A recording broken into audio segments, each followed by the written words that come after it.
மீது நன்றி தெரிவிக்கின்ற தீர்மானத்தில் பேசுகின்ற வாய்ப்பை தந்த பேரவைத் தலைவருக்கு முதலினுடைய நன்றியை தெரிவிச்சுக்கிறேன்.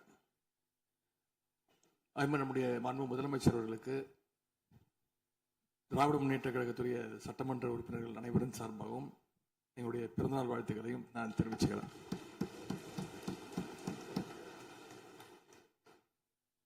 இந்த புதிய ஆட்சி அமைஞ்சு சரியா 40 நாட்கள் கடந்திருக்கு.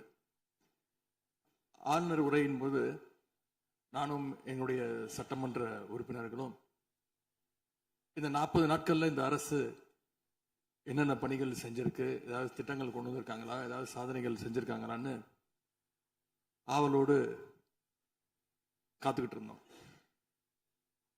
ஆனா எங்களுக்கு வெறும் ஏமாற்றம் மட்டுமே எஞ்சியது. அப்படி எதுவுமே ஆளுநர் உரையில எங்களுடைய கண்களுக்கு படவில்லை, எங்களுடைய காதுகளுக்கு கேட்கவில்லை. அதே ஒரு நம்பிக்கை வாக்கெடுப்பின் போது நான் பேசும்பொழுது குறிப்பிட்டு பேசினேன். ஆளுநர் வருவாரு, ஆளுநர் உரையின் மீது வந்து பேசும்போது தமிழ்தாய் வாழ்த்துக்கு முதலிடம் கொடுங்க அப்படின்னு சொன்னேன். பேரவையின் அனுமதியுடன் அலுவல் நேரம் நீட்டிக்கப்படுகிறது. அதே போல தமிழ்தாய் வாழ்த்து முதல்ல பாடப்பட்டுச்சு. உடனடியாக தேசிய கீதமும் பாடப்பட்டுச்சு. தமிழ்தாய் வாழ்த்து ஒரு முறையும் தேசிய கீதம் 2 முறையும் பாடப்பட்டுச்சு. மரபு மீறல் நடந்திருக்கு. இதுவரை கடைபிடிக்கப்பட்டு வந்த மரபை மீறி 2 முறை தேசிய கீதம் பாடப்பட்டிருக்கு. இதே கோரிக்கையை இதற்கு முன்பு இருந்த ஆளுநர் எங்களுடைய ஆட்சி காலத்திலையும் வச்சிருந்தார். ஆனா எங்களுடைய தலைவர் அப்பொழுது மிக உறுதியாக இருந்து இந்த அவையுடைய இறையாண்மையை நாங்க பாதுகாத்திருக்கிறோம். பதவியேற்பு தான் ஆளுநர் மாளிகையில நடந்துச்சு. அங்க அவர் கேட்டுக்கொண்டபடி தேசிய கீதம் வந்தே மாதரம் எல்லாம் பாடினாங்க. ஆனா இப்போ ஆளுநர் உரை மக்களால் தேர்ந்தெடுக்கப்பட்ட பிரதிநிதிகள், சட்டமன்ற உறுப்பினர்கள் நாம பணி செய்கின்ற இந்த சட்டமன்றத்தில் தான் வாசிக்கப்பட்டிருக்கு. இது நம்மளோட டெரிட்டரி. இந்த நம்மளுடைய டெரிட்டரிய ஏன் ஆளுநர்கிட்ட கொடுக்கிற அளவுக்கு இங்க என்ன காம்ப்ரமைஸ் நடந்துச்சு அப்படின்னு மக்கள் கேட்க ஆரம்பிச்சிருக்காங்க. மாண்பு உறுப்பினர், ஆளுநர் உரையாற்ற வந்தபோது தமிழ்தாய் முதல்ல பாடப்பட வேண்டும் என்கின்ற இந்த அரசின் உறுதியான கொள்கையில் நாங்கள் நின்றோமா, இந்த அவை நின்றதா என்பதை நீங்கள் முதல்ல பார்க்க வேண்டும். நாட்டுப்பண் 2 முறை பாடியதில் என்ன தவறு என்று எனக்கு தெரியவில்லை. நாட்டுப்பண் 2ஆம் முறை பாடியது தவறு என்று நீங்கள் சொல்ல வருகின்றீர்களா? அப்படி தவறு என்றால் அது எந்த அடிப்படை தவறு என்று சொல்ல வருகிறீர்கள்? நமக்கு வேண்டியது நம்முடைய தாய்மொழிக்கு முக்கியத்துவம் தர வேண்டும், உறுதியாக நிற்க வேண்டும். இந்த அரசு எந்த சர்ச்சையும் ஏற்படுத்தாமல் நிதானமாக உறுதியாக தாய் தமிழ்தான் எங்களுக்கு அடிப்படை என்பதை வைத்து தமிழ்தாய் வாழ்த்தை பாட வைத்தார்களா இல்லையா? அந்த தமிழ்தாய் வாழ்த்தை பாட முடியாமல் வேறு விதமாக இந்த அவை திசை திருப்பப்பட்டு பல்வேறு பிரச்சனைகளுக்கெல்லாம் ஆளான காரணங்களெல்லாம் 22ஆம் ஆண்டு பார்த்தோம், 23 பார்த்தோம், 24 பார்த்தோம், 25 பார்த்தோம், 26 பார்த்தோம். இந்த ஆண்டு தமிழ்தாய் வாழ்த்தை முதலில் பாட வைத்து தேசிய கீதத்தை 2 முறை பாடியதில் எந்த தவறும் இருப்பதாக நாங்கள் கருதவில்லை. அப்படி பாடியது தவறு நீங்களும் கருதிடக்கூடாது என்று நான் சொல்ல விரும்புகின்றேன். பேரவைத் தலைவர் அவர்களே, நாங்கள் கேட்டுக்கொண்டதுபடி தமிழ்தாய் வாழ்த்து முதல்ல ஒரு வாட்டி பாடிட்டீங்க. பொதுவாக இந்த அவையில் இருக்கக்கூடிய மரபு கடந்த காலங்களில், கடந்த ஆட்சி காலங்களில் தமிழ்தாய் வாழ்த்து ஒரு முறையும் நிகழ்ச்சி முடிஞ்சோடனே தேசிய கீதம் ஒரு முறையும் தான் பாடப்பட்டு நிகழ்ச்சிகள் முடியும். ஆனால் இந்த முறை நாங்கள் கேட்பது ஏன் 2 முறை தேசிய கீதம் பாடப்பட்டது அப்படிங்கிறது மட்டும்தான் எங்களுடைய கேள்வி. அப்புறம் தமிழ்தாய் 2 வாட்டி தமிழ்தாய் வாழ்த்தையும் 2 முறை நீங்கள் பாட சொல்லி உங்களுடைய ஆளுநர்கிட்ட நீங்க ஒரு கோரிக்கை வச்சிருந்திருக்கலாம். அது இங்க பேசும்போது உறுப்பினர்கள்லாம் ஆளுநர் அவ்வளவு மகிழ்ச்சியாக இருக்கிறாங்கன்னு சொல்லி ஆளுநரை விட நீங்கெல்லாம் ரொம்ப மகிழ்ச்சியா இருக்கிறீங்க. தமிழ்தாய் வாழ்த்தை ஆளுநர் முன்னாடி நாங்க பாடி காட்டிட்டோம் அப்படின்னு பெருமை பொங்கு இங்க எல்லாம் பேசிக்கிட்டு இருக்கிறீங்க. நீங்க சொல்றதை பார்த்தா தமிழ்தாய் வாழ்த்தை விட ஆளுநர் தான் உங்களுக்கு முக்கியம் அப்படிங்கிற எண்ணம் எங்களுக்கு ஏற்படுது, மக்களுக்கும் ஏற்பட்டுக்கிட்டு இருக்கு. பொதுப்பணித்துறை அமைச்சர். மாண்புமிகு பேரவைத் தலைவர்களே, தமிழ்தாய் வாழ்த்து எங்களுடைய முதல்வருக்கு உயிருக்கு எந்த அளவிற்கு முக்கியமோ அதே அந்த அளவுக்கு நாங்கள் முக்கியத்துவம் தருவோம். மாண்புமிகு எதிர்க்கட்சி தலைவர் அவர்கள் எதிர்க்கட்சி நாங்களும் பேச விட மாட்டோம். நீங்க ஒத்துழைப்பு கொடுக்கலன்னா நாங்களும் பேச விட மாட்டோம். அமைச்சர், தமிழக அரசுடைய ஸ்டாண்ட நாங்க பேசுறோம். எங்களுக்கும் குரல் கொடுக்க தெரியும். இந்த அவையை மாண்பை நாங்களும் பாதுகாக்கிறோம். மாண்புமிகு எதிர்க்கட்சி சொல்லக்கூடிய நோக்கம் தமிழக மக்களுக்கு தவறுதலா சொல்லக்கூடாதுங்கிற பதிவை நாங்கள் செய்கிறோம். எங்களுடைய முதலமைச்சருடைய எண்ணம் என்ன, தமிழக மக்களுடைய எண்ணமோ அதுதான் எங்களுடைய முதலமைச்சருடைய எண்ணம். கடந்த 3-4 வருடங்களாக தமிழ்தாய் வாழ்த்து இங்க பாடப்படல. ஆளுநரை எதிர்த்தீர்கள், வெளிநடப்பு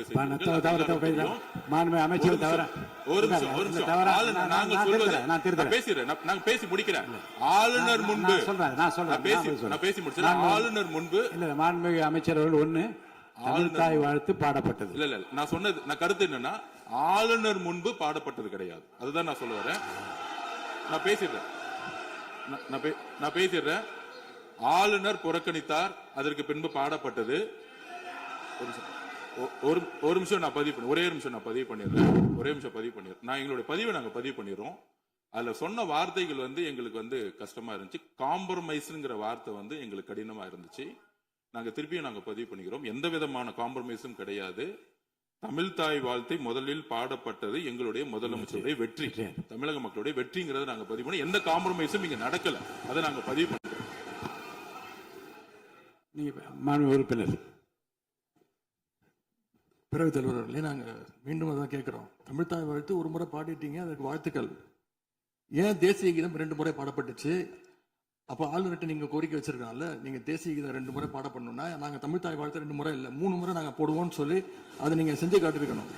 அதுதான் நான் கேட்கிறேன். உங்களுக்கு இப்ப ஆளுநர் முக்கியமா, தமிழ்தாய் வாழ்த்து முக்கியமா அப்படிங்கறத நான் இந்த அரசுகிட்ட நான் கேட்க விரும்புறேன். ஆட்டுக்கு தாடியும் நாட்டுக்கு ஆளுநரும் தேவையில்லைன்னு சொன்னவர் பேரறிஞர் அண்ணா அவர்கள். அவரை உங்க கொள்கை தலைவர் லிஸ்ட்ல அட்டாச்சும் பண்ணியிருக்கிறீங்க.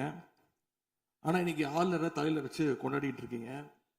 நான் கேட்க விரும்புது, நீங்க எல்லாம் சேர்ந்து மாண்புமிகு எதிர்க்கட்சி தலைவர் அவர்களுக்கு ஒன்று சொல்றேன். ஆளுநருக்குரிய மரியாதை மட்டும்தான் தரப்பட்டது. யாரையும் தலையில வைத்து கொண்டாட வேண்டிய அவசியம் இந்த அரசுக்கு இல்லை. இந்த அவையை பொறுத்த வரைக்கும் இந்த அவையை பொறுத்த வரைக்கும்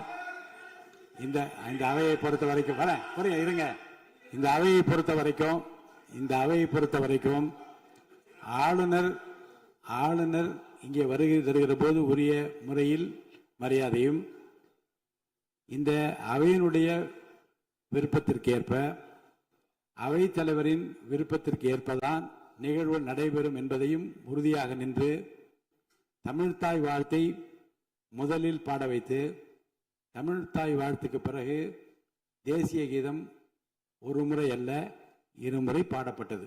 அதில் எந்த விதமான தவறும் கிடையாது. அதில் உள்நோக்கு கற்பிப்பது தவறு என்று நான் கூறுகின்றேன்.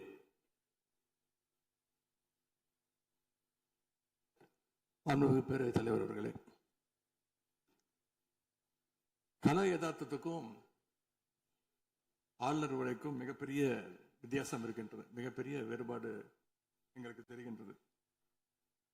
ஆளுநர் உரை என்பது அரசனுடைய கொள்கைகளை, திட்டங்களை, விஷன் அண்ட் மிஷன் ஸ்டேட்மெண்ட் அப்படின்னு சொல்லுவாங்க. அதன்படி அமைந்திருக்க வேண்டும். ஆனா இந்த அரசனுடைய ஆளுநர் உரையில இருக்கக்கூடிய அனைத்து கண்டென்ட்டுமே ஆளுங்கட்சியினர் சோசியல் மீடியால ரீல்ஸ் போடுறதுக்கு உதவுமே தவிர ரியல் பிரச்சனைகளுக்கு கை கொடுப்பதாக, உதவுவதாக, எந்த சொல்யூஷனும் தருவதாக எங்களுக்கு தெரியவில்லை. வழக்கமாக எதிர்க்கட்சிகள் ஆளுங்கட்சிகளுடைய நிறை குறைகளை பேசுறது வழக்கம். அதுதான் எதிர்க்கட்சியுடைய பொறுப்பு, அதுதான் கடமை. ஆனா இப்ப இருக்கக்கூடிய ஆளுங்கட்சியை விமர்சனம் செய்யறதுல முந்தைய எதிர்க்கட்சிகளை விட எங்களுக்கு அதிக பொறுப்பும் அதிக உரிமையும் இருக்கு அப்படின்னு நாங்க நம்புறோம். அதுக்கு காரணம், எங்களுடைய கூட்டணி கட்சியாக இருந்து எங்களுடைய உடன்பிறப்புகளுடைய வாக்குகளை வெற்றி பெற்றவர்களுடைய ஆதரவுல தான், எங்களுடைய தயவுல தான் இன்னைக்கு இந்த அரசு நடந்துகிட்டு இருக்கு என்பதை நீங்கள் கருத்து கொள்ள வேண்டும். இன்னும் சொல்ல போனா, நாங்க இன்னைக்கு எதிர்கட்சியில் வரிசையில் மட்டும் இல்ல, ஆளுங்கட்சி வரிசையிலும் எங்களுடைய வாக்குகள் அமர்ந்திருக்கு. ஆனால் நான் மீண்டும் ஏற்கனவே சொன்னது மாதிரி, நாங்க வெறும் எதிரி கட்சியாக இல்லாமல் ஒரு ஆக்கப்பூர்வமான எதிர்கட்சியாக செயல்பட விரும்புகின்றோம்.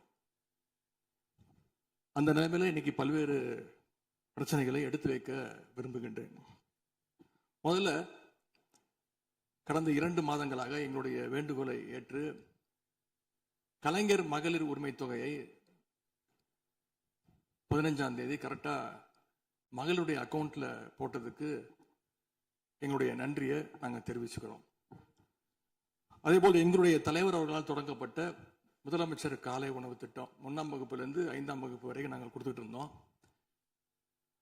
அதை வர செப்டம்பர் மாதத்திலிருந்து தந்தை பெரியாருடைய பிறந்த நாளிலிருந்து 8ஆம் வகுப்பு வரைக்கும் நீங்க நீட்டிக்க போவதாக செய்திகளில் பார்த்தேன்.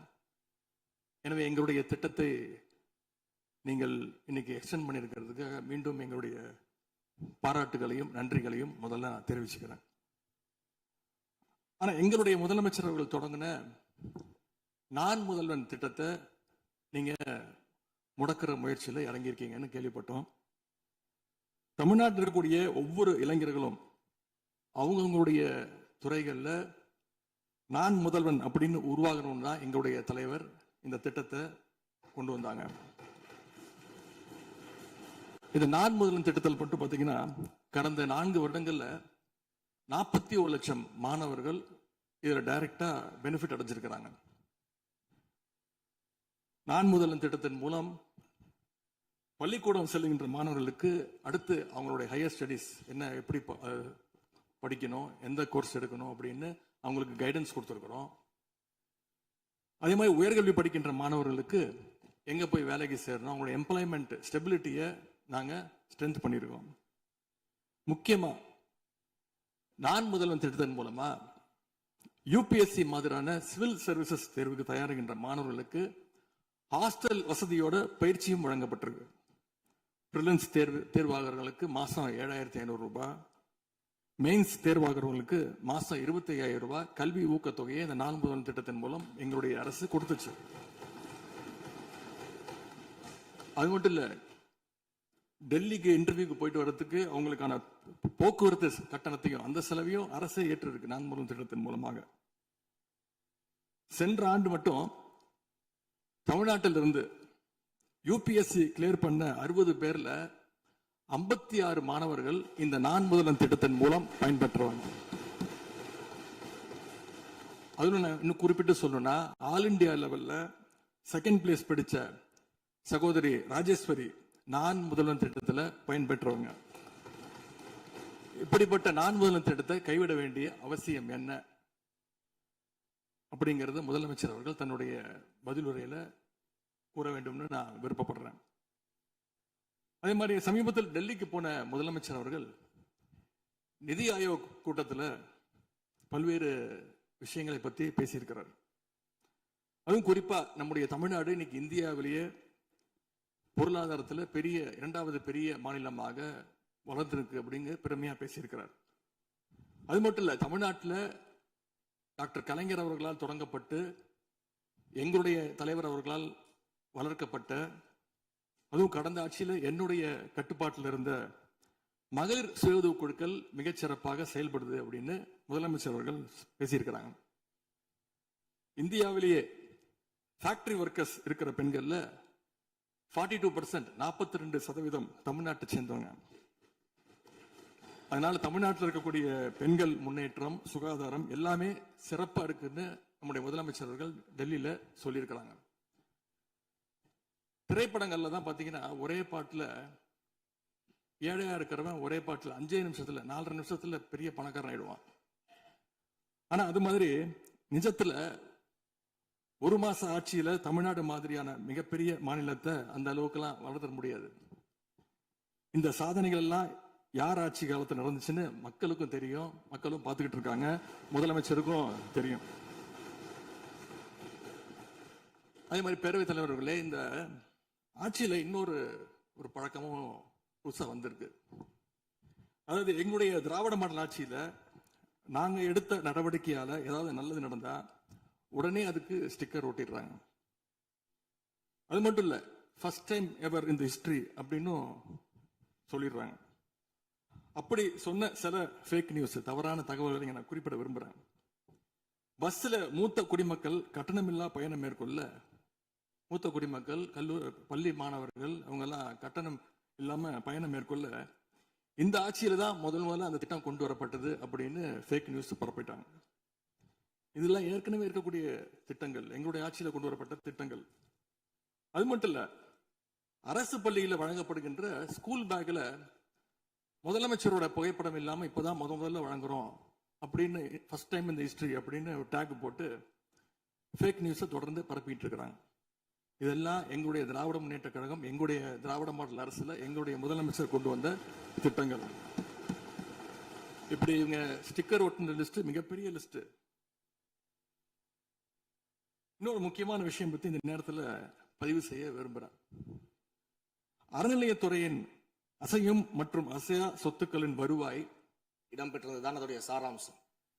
இன்னொன்று, சமீபத்தில் வெளியிடப்பட்ட திருமண மண்டபங்கள் மற்றும் வணிக வளாகங்கள், அந்த பணிகள், துவங்கப்படாத பணிகள் நிறுத்தப்பட்டது என்பது, இந்த பணிகளை பொறுத்த வரைக்கும் நாம் ஆராய்ந்த வரைக்கும் அந்த கோவில்களில் பொதுமக்களுக்கு தேவையான அடிப்படை வசதிகள், பொதுமக்களுக்கு தேவையான தங்குமிட வசதிகள், பொதுமக்கள் பக்தர்கள் வரப்போது அவர்களுக்கு தேவையான அடிப்படையிலான கழிப்பறை வசதிகள் போன்ற இந்த வசதிகளை மேம்படுத்துவதை காட்டிலும் இவர்கள் கமர்ஷியலாக கோவில்களுக்கு திருமண மண்டபங்கள் கட்டுவதிலும் வணிக வளாகங்கள் கட்டுவதிலும் அதன் மூலமாக வருவாய் ஈட்டுவதை மட்டுமே குறிக்கோளாக வைத்துக் கொண்டு இந்த திட்டங்களை துவங்கியதன் காரணமாக மேலும் அதன் மீது பல்வேறு நீதிமன்ற வழக்குகள், ஸ்டே ஆர்டர்ஸ் இருப்பதனால நாம் அதையெல்லாம் ரத்து செய்து அறிவிச்சிருந்தோம்.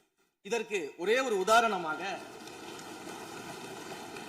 எந்த அளவிற்கு கோவில்களை கமர்ஷியலாக மாற்றுவதற்கு கடந்த ஆட்சி காலத்தில் முயற்சி செய்து கொண்டிருந்தார் என்பதற்காக ஒரே ஒரு சிறிய உதாரணத்தை மட்டும் சொல்லிடுறேன். அருள்மிகு குன்னூரில் இருக்கக்கூடிய அருள்மிகு விநாயகர் திருக்கோயில், ஏறத்தாழ அந்த கோயில்கள் இருந்து கோயில் நிதியை பயன்படுத்தி 10 கோடி ரூபாய்க்கு, 10 கோடி ரூபாய் மதிப்பில ஒரு மல்டி லெவல் கார் பார்க்கிங் வசதியை அந்த கோயிலுக்கு ஏற்படுத்துவதற்கான திட்டத்தை இந்த அரசு அனுமதித்திருக்கிறது. இதற்கு முன்னால் இருந்தக்கூடிய அமைச்சர் அவர்கள் அதை அறிவித்திருக்கிறாங்க. அந்த கோயில்ல ஒட்டுமொத்தமாக மாதத்திற்கு வரக்கூடிய பக்தர்களின் எண்ணிக்கையே 500 தான் ஆவரேஜா. அதே போல அந்த கோவில்களுக்கு அடிப்படையில கழிப்பறை வசதி கூட கிடையாது. இது மட்டும் இல்ல, குன்னூர் மற்றும் உதகையை சுற்றி இருக்கக்கூடிய அனைத்து பகுதிகளிலும் இருக்கக்கூடிய 50 கோவில்கள்ல பேசிக்கா இருக்கக்கூடிய டாய்லெட் ஃபெசிலிட்டிஸ் கூட அங்க இருக்கக்கூடிய கோயில்களுக்கு கிடையாது. அப்படிப்பட்ட இடங்கள்ல கோயில் நிதியை பயன்படுத்தி எதற்காக மல்டி லெவல் கார் பார்க்கிங் தேவைப்படுது? அப்ப இது கமர்ஷியல் திட்டங்கள் இல்லையா? கோவில் நிதியை இப்படி கமர்ஷியலாக பயன்படுத்துவதற்கு எதிராக தான் நாம் இந்த திட்டங்களை எல்லாமே தடுத்து, இந்த திட்டங்கள் தேவையில்லை, அதற்கு பதிலாக நம்முடைய அரசாணையிலே வெளியிட்டிருக்கிறோம். மிக தெளிவாக கடைசி வரியை படித்து பார்த்தால் எல்லாருக்கும் தெரியும். இந்த கோவில் நிதியை பயன்படுத்தி கோவிலும் பக்தர்களும் பயன்படக்கூடிய வகையில மாற்று திட்டங்களை உருவாக்கும்ன்ற வரியை நம்ம மென்ஷன் பண்ணியிருந்தோம். எந்த இடத்திலேயுமே மக்கள் பயன்படக்கூடிய கல்வி நிலையங்களையோ இல்ல இது போன்ற மருத்துவ வசதிகளையோ நாம செய்து தரமாட்டோம்னு சொல்லல. இன்னும் சொல்ல போனா, கடந்த 5 ஆண்டுகள்ல ஒன்றிய அரசின் நிதி உதவியோடு பழனியில பாத்தீங்கன்னா ஒரு சித்த மருத்துவமனை கட்டுவதற்கான நிதி உதவியை ஒன்றிய அரசு தருவதற்கு தயாராக இருந்தது. ஆனா கடந்த ஆட்சியில அந்த திட்டத்தை அப்படியே கிடப்புல போட்டுட்டு, கேட்டா ரெக்கரிங் செலவை எங்களால ஏத்துக்க முடியாது அப்படின்னு சொல்லி கிடப்புல போட்டு வச்சிருந்த இந்த திட்டத்தை நாம இன்றைக்கு கையில் எடுத்து அதை துவங்குவதற்கான ஆய்வில் இறங்கியிருக்கிறோம். அப்ப எந்த இடத்திலையுமே மக்கள் பயன்பெறக்கூடிய திட்டங்களை நாம தடுக்கவும் இல்லை, நாம யாருக்கும் பி டீமாக இருந்து வேலை செய்ய வேண்டிய அவசியமும் இல்லை. கோயில்களின் நிதியை ஒரு காலமும் கமர்ஷியலாக பயன்படுத்த வேண்டிய அவசியமும் மாண்புமிகு தமிழ்நாடு முதலமைச்சர் தலைமையிலான தமிழக வெற்றி கழகத்தின் ஆட்சிக்கு தேவையும் இல்லை. மாண்புமிகு உறுப்பினர் சேகர் பாபு. மாண்புமிகு பேரவைத் தலைவர் அவர்களே, இந்து சமய அறநிலைத்துறை கொடைகள் என்ற ஒரு சட்டம் இருக்கின்றது. அந்த சட்டத்தில் விதி 69 என்ற குறிப்பிடப்பட்டிருக்கின்ற அந்த பணிகள் சட்ட விதிகளுக்கு உட்பட்டு சட்டத்தின் 36 பிரிவிலிருந்து தான் இந்த பணிகள் மேற்கொள்ளப்பட்டன.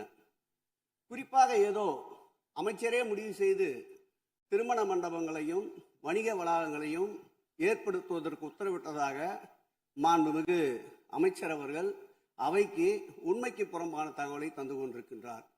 ஒவ்வொரு திட்டங்களும் அன்றைய காலகட்டத்தில் இருந்த சட்டப்பேரவை உறுப்பினர்களுடைய பரிந்துரையின் அடிப்படையில், சட்டப்பேரவை உறுப்பினர்கள் கேட்டுக்கொண்டதற்கு அடிப்படையில் தான் அனைத்து திட்டங்களும் அந்த காலகட்டங்களில் கொண்டு வரப்பட்டது.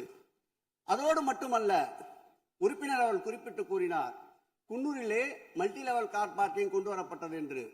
அங்கே இருக்கின்ற 56 கோயில்களையும் நான் குன்னூரிலே 5 நாட்கள் ஊட்டியிலே முகாமிட்டு அனைத்து கோயில்களுக்கும் நேரடியாக சென்று ஆய்வு செய்தோம். அந்த ஆய்வின் அடிப்படையில் அந்த திருக்கோயில்களுக்கு வருகின்ற பக்தர்களுடைய அடிப்படை தேவைகளுக்கு வருமானத்தை உயர்த்துவதற்காக குன்னூருக்கு சுற்றுலாவிற்கு வருகின்ற மக்களுடைய வாகனங்கள் போதிய அளவிற்கு பார்க்கிங்களுக்கு இடமில்லாமல் தவிக்கின்ற சூழ்நிலையில் அங்கே மல்டி லெவல் பார்க்கிங் கொண்டு வந்தால் நகராட்சி பரிந்துரையின் அடிப்படையில் வருமானம் பெருகும். அந்த வருமானம் திருக்கோயில்களுடைய மேம்படுத்துகின்ற பணிகளுக்கு உதவும் என்பதற்காகத்தான் அந்த பணிகளை மேற்கொண்டோம் என்பதை மாண்புமிகு அமைச்சர் அவர்களுக்கு இப்போது யார் அறிவுறுத்தி இந்த அரசாணையை வெளியிட்டிருக்கின்றாரோ அவர்தான் அப்பொழுது ஆணையாளராக இருந்தபோது இதே அறிவுறுத்தின் பேரில் அரசாணையை வெளியிட்டிருக்கிறார் என்பதை பேரவைத் தலைவர் வாயிலாக அமைச்சருக்கு தெரிவித்துக் கொள்கிறேன். மேலும் அவர் கூறுவதற்கு எனக்கு பாயிண்ட் ஆஃப் ஆர்டர்ல பதில் கூறுவதற்கு அனுமதிக்க வேண்டும். மாண்புமிகு பேரவைத் தலைவர் அவர்களே, குன்னூரில் இருக்கக்கூடிய அந்த விநாயகர் கோயிலுக்கு சொந்தமான இடத்துல மல்டி லெவல் கார் பார்க்கிங் அமைப்பதற்கு ஏற்கனவே அங்க இருக்கக்கூடிய நகராட்சி நிர்வாகம் ப்ரப்போசல் வழங்கிய போது அந்த நகராட்சி நிர்வாகத்திடம் நம்முடைய நிலத்தை குத்தகைக்கு கொடுத்து அதன் மூலமாக இருக்கக்கூடிய வருவாயை வைத்துக் கொண்டு நாம் முடிந்த வரையில் நம்முடைய கோயில்களுக்கு தேவையான அடிப்படை வசதிகளை நாம் செய்து கொடுக்கலாம். ஆனால் கோயில் நிதியவே 10 கோடி எடுத்து அங்க மல்டி லெவல் கார் பார்க்கிங் எந்த விதமான பொதுமக்களும் பக்தர்களும் கேட்கல. பக்தர்களும் பொதுமக்களும் கேட்பதெல்லாம் கோயிலுக்கு உள்ளே சென்று மனநிறைவோடு தரிசனம் செய்துவிட்டு வெளியே வரும்பொழுது அவர்களுக்கு தேவையான அடிப்படை வசதிகளை தான் பக்தர்கள் கேட்டுக் கொண்டிருக்கிறார்கள். அதை செய்தாலே போதுமானது. மாநில எதிர்கட்சி தலைவர் பேசுகிறீங்க. போதுங்க. நீங்க சொன்னீங்க விளக்கம் சொல்லி திருப்பி இதை நான் அனுமதிக்க முடியாது. மாண்புமிகு எதிர்கட்சி தலைவர் பேசுங்க. வேண்டாம், போதும். நீங்க பதில் சொல்லிட்டீங்க பாருங்க. மல்டி லெவல் கார் பார்க்கிங் தேவைன்னு அவர் இல்லைன்னு சொன்னாரு. ஏன் போட்ட நீங்க சொல்லிட்டீங்க. அதோட விவாதம் முடிந்தது. மாண்புமிகு எதிர்கட்சி தலைவர் பேசுங்க. நீங்க திரும்ப எதுக்கு பாயிண்ட் பாடுற? இனிமே எதிர்கட்சி தலைவர் பேசி முடிக்கிற வரைக்கும் குறுக்கீடுகள் அவசியம் இருந்தால் அனுமதிப்பேன். அனுமதிக்க முடியாது. எதிர்கட்சி தலைவர் பேசலாம். ஒரு குற்றச்சாட்டு இல்ல, அவர் விளக்கம் தான் சொன்னார். என்ன குற்றச்சாட்டு சொன்னாரு? அவர் விளக்கம் சொல்லிட்டாரு. மாண்புமிகு எதிர்கட்சி தலைவர் நீங்க பேசலாம். இனி மாண்புமிகு எதிர்கட்சி தலைவர் பேசி முடிக்கிற வரைக்கும் எந்த குறுக்கீடுகளுக்கும் நான் அனுமதிக்க முடியாது. அவசியம் ஏற்பட்டால் விதிகள் உட்பட்டு அனுமதிக்க வேண்டிய உரிமை எனக்கு இருக்கிறது. இப்போது மாண்புமிகு எதிர்கட்சி தலைவர் பேசலாம். சொல்லிட்டீங்க. நீங்க பதில் பாருங்க. அவர் சொன்ன உடனே நீங்க பதில் சொல்லிவிட்டீர்கள். குற்றச்சாட்டு அல்ல, விளக்கம் சொன்னார் அவரு. 10 கோடி ரூபாய்க்கு இந்த இடத்துல 10 கோடி ரூபாய்க்கு கோயில் படத்தை எடுத்து ஏன் பயன்படுத்தினீங்க? அது வேற எதுக்கு பக்தர்களுக்கு பயன்படு விளக்கம் சொன்னார். அவ்வளவுதான். குற்றச்சாட்டு எப்படி வராது? உங்க மேல குற்றச்சாட்டு வைக்கலையே. தவறா பயன்படுத்தினீங்க, அதுல தவறு நடந்து அவர் சொல்லலையே. அதை குற்றச்சாட்டாக எடுத்துக்கொள்ள முடியாது. விளக்கமாகத்தான் எடுத்துக்கொள்ள முடியும். மாண்புமிகு எதிர்க்கட்சி தலைவர் அவர்கள் பேசலாம்.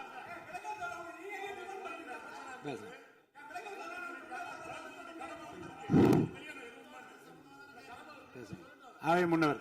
மாண்புமிகு பேரவைத் தலைவர்களே, அவை முன்னவர்கள் அதற்கான விளக்கத்தை சொல்லியிருக்கிறார்கள். இந்த அறநிலையத்துறை அமைச்சர் அவர்கள் விளக்கத்தை சொன்னார்கள். நீங்கள் அதற்கும் விளக்கத்தை கேட்டு பதிலளித்திருக்கிறீர்கள். மீண்டும் அவர் சொல்வதற்கெல்லாம் பதிலளிப்பதற்கு அவை நேரமில்லை. மாண்புமிகு எதிர்க்கட்சி தலைவர் அவர்கள். மாண்பு பேரவைத் தலைவர்களே, முன்னாள் அமைச்சர் அறநிலையத்துறை அமைச்சர் அதற்கான சரியான விளக்கத்தை கொடுத்திருக்கிறார். இப்போ இருக்கக்கூடிய மாண்பு அமைச்சர் அவர்களும் சில விளக்கங்களை கொடுத்திருக்கிறார். கார் பார்க்கிங் ஃபெசிலிட்டி என்பதும் ஒரு அத்தியாவசிய தேவைதான். அது ஒன்றும் தேவையில்லாத எல்லாருமே இப்போ கார் வச்சிருக்கிறாங்க. கோயிலுக்கு வரவங்க கார்லையும் தான் வருவாங்க. எனவே அதுவும் ஒரு தேவைப்படுகின்ற ஒரு வசதி தான். நான் கேட்டுக்கொள்வதெல்லாம், எங்களுடைய ஆட்சியில் அறநிலையத்துறை சார்பாக 4 கல்லூரிகளை திறந்திருக்கிறோம். ஆண்டுக்கு 1500 மாணவர்கள் படிச்சுட்டு இருக்கிறாங்க. அதெல்லாம் நீங்க தொடர போறீங்களா, இல்லை அந்த திட்டத்தை கைவிட போறீங்களா அப்படிங்கிறதா உங்களுடைய நிலைப்பாடு என்ன என்பதுதான்.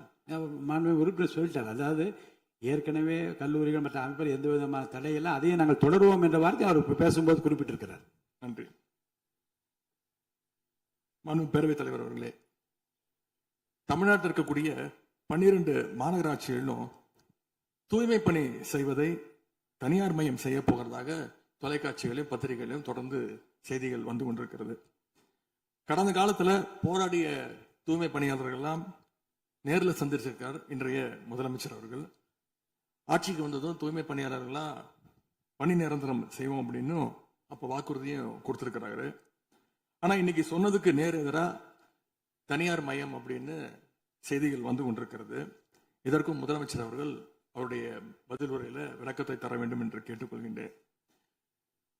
பேரவைத் தலைவர் அவர்களே, சும்மா சொல்லக்கூடாது. நம்முடைய முதலமைச்சர் அவர்கள் ஆட்சிக்கு வந்த ஒரே மாசத்துல தமிழ்நாட்டிலே தன்னுடைய பெரம்பூர் தொகுதியை நம்பர் 1 தொகுதியாக மாத்தி காட்டிட்டார். எதுல நம்பர் 1 பாத்தீங்கன்னா, இன்னைக்கு தமிழ்நாட்டிலேயே மின்வெட்டுல நம்பர் 1 தொகுதி பெரம்பூர் தொகுதி தான். அதுவும் ஆளுங்கட்சிக்காரங்க என்ன தெரியுமா பேசிக்கிட்டு இருக்காங்க, அண்ணன் பவருக்கு வந்தா தமிழ்நாடு மாறும்னு பார்த்தோம். ஆனா அண்ணன் கைக்கு பவர் வந்த நாள்ல இருந்து தமிழ்நாட்டுக்கே பவர் போயிடுச்சு அப்படின்னு இன்னைக்கு ஆளுங்கட்சிக்காரர்கள் பேசிட்டு இருக்கிறாங்க. மாண்புமிகு மின்துறை அமைச்சர், மாண்புமிகு பேரவைத் தலைவர் அவர்களே, மாண்புமிகு முதல்வர் அவர்களே, மாண்புமிகு எதிர்க்கட்சி தலைவர் சொல்றப்ப தமிழ்நாட்டுக்கு ஏதோ மின்வெட்டு இருக்குன்னு சொல்லியிருந்தாரு. நாங்கள் ஒவ்வொரு நாளும் தமிழ்நாட்டில் எங்கெங்க எதனால மின்வெட்டு விழுதுன்னு நம்ம பப்ளிஷ் பண்ணிட்டே வரோம், டேஷ்போர்ட் பப்ளிஷ் பண்ணிட்டே வரோம். அதுல எதனால என்ன காரணம்னு சொல்லிட்டே வரோம். இந்த துறை ஏன் இப்படி இருக்குன்னு நாங்க ஏற்கனவே தெளிவா சொல்லிடுறோம். இந்த துறையோடைய இன்னைக்கு நிதிநிலை அறிக்கையில இந்த துறையில 2.5 லட்சம் கோடி கடன் இருக்கு. அது இல்லாமல் இந்த துறையில எந்தவித இன்ஃப்ராஸ்ட்ரக்சர் டெவலப்மெண்ட்டும் இவங்க கடந்த 5 ஆண்டுகள் 15 ஆண்டுகள் செய்யப்படவில்லை. இது சம்பந்தமாக விரிவான வெள்ளை அறிக்கை விரைவில் வெளியிடப்படும் நம்ம ஏற்கனவே சொல்லியிருக்கோம். அது இல்லாமல் இந்த துறைக்கு கடந்த 5 ஆண்டுகளாக எவ்வளவு பேர் ஆள் எடுத்தார்கள் என்று, எவ்வளவு பேர் வேலைக்கு ஆள் எடுக்கப்பட்டது என்பதையும் நாங்கள் இன்னும் ஒரு சில நாட்கள்ல இதற்கான விளக்கமாக வெள்ளை அறிக்கையை நாங்கள் கண்டிப்பாக வெளியிடுவோம். இந்த துறையில் பாத்தீங்கன்னா இப்ப வேக்கண்ட் மட்டும் 70,000 வேக்கண்ட் இருக்கு.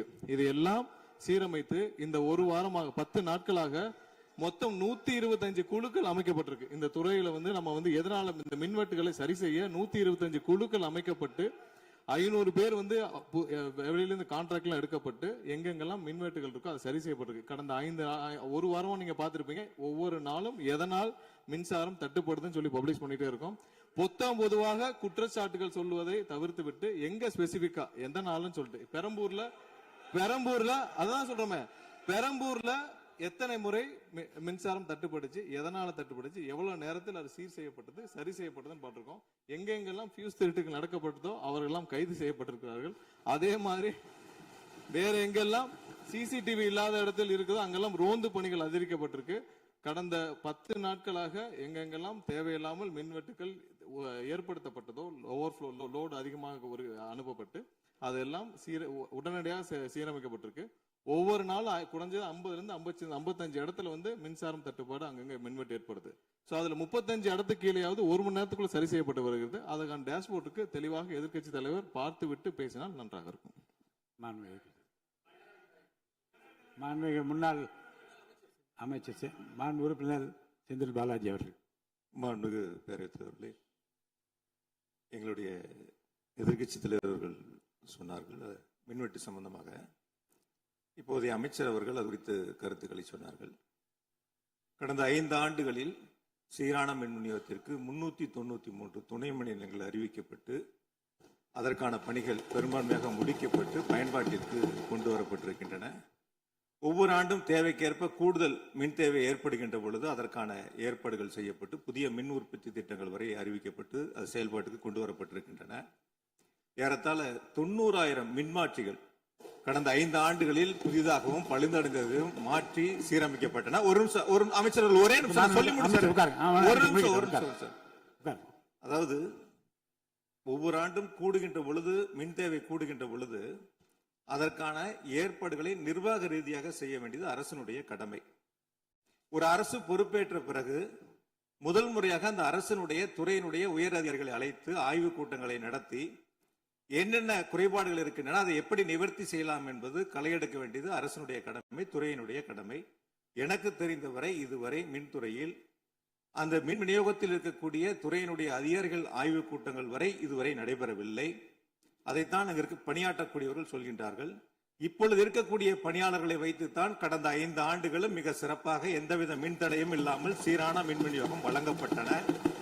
எனவே கடந்த காலங்களில் இருக்கக்கூடிய குறைகளை தொடர்ச்சியாக ஒரே கருத்துக்களை முன்வைப்பதை விட இந்த அரசு துறையினுடைய அதிகாரிகளை அழைத்து ஆய்வுக் கூட்டங்களை நடத்தி கடைமுறை வரை மின் விநியோகம் சீராக எடுத்து செல்வதற்கான முன்னெடுப்புகளை எடுக்க வேண்டும்.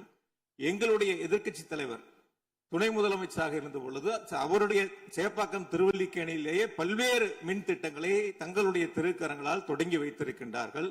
அது அனைத்து தொகுதியிலும் அனைத்து மின் திட்டங்களும் சிறப்பாக கடந்த 5 ஆண்டுகளில் நிறைவேற்றப்பட்டிருக்கின்றன. அதையும் நீங்கள் எடுத்து பார்த்து இனி என்னத்தை நீங்க உங்களுடைய பத்திரிகை செய்தியிலேயே கொடுத்திருக்கிறீங்க. 100க்கும் மேற்பட்ட துணை மின் நிலையங்கள் 10,000 கோடியில் பணிகள் தற்பொழுது நடைபெற்று வருகின்றன என்று உங்களுடைய பத்திரிகை செய்தியில இருக்கு. அப்ப இதெல்லாம் கடந்த காலங்களில் தொடங்கப்பட்ட திட்டங்கள். நீங்க எதையும் தொடங்கலன்னு பொத்தாம் பொதுவா சொல்வதை விட்டுவிட்டு என்னென்ன கூடுதலாக நாம் எடுத்துக்கொள்ள வேண்டும் என்பதை கவனத்திலே இந்த அரசு கொள்ள வேண்டும். மாண்புமிகு பேரவைத் தலைவர் அவர்களே, மாண்புமிகு உறுப்பினர் மாண்புமிகு உறுப்பினர் சொன்னப்ப சொன்னாரு அறிவிப்புகள் நிறைய செஞ்சிருக்கோம்னு. கடந்த ஆட்சியில் அறிவிப்புகள் மட்டும்தான் செஞ்சிருக்காங்க, எதையும் செயல்படுத்தவில்லை. அது இல்லாமல் அவர் சொல்லியிருக்கிறார் நாங்கள் அது சம்பந்தமாக வெள்ளை அறிக்கை 2 நாள்ல வெளியிடுவோம். நீங்க அமைதியா இருக்கலாம், 2 நாள்ல அது சம்பந்தம் வெளியிடுவோம். அது இல்லாமல் 90,000 டிரான்ஸ்பார்மர் வாங்கியதாக சொல்லியிருக்கிறார். அதில் 44,000 டிரான்ஸ்பார்மர் வாங்கியதற்கான சிபிஐ வழக்கு பதிவு செய்துள்ளது.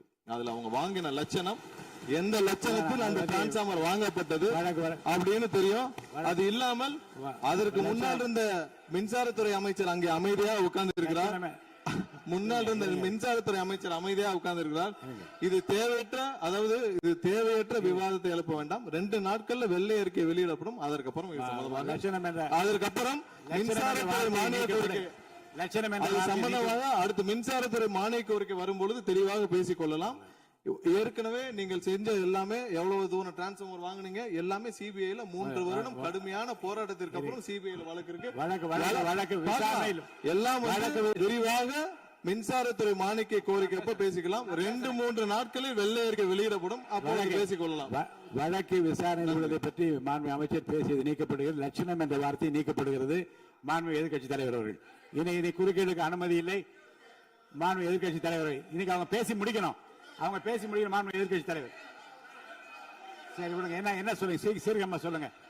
மாண்புமிகு பேரவைத் தலைவர் அவர்களே, மாண்புமிகு அமைச்சர் அவர்கள் கடந்த 15 ஆண்டுகளாக என்று ஒரு வார்த்தையை சொல்லியிருக்கிறார்.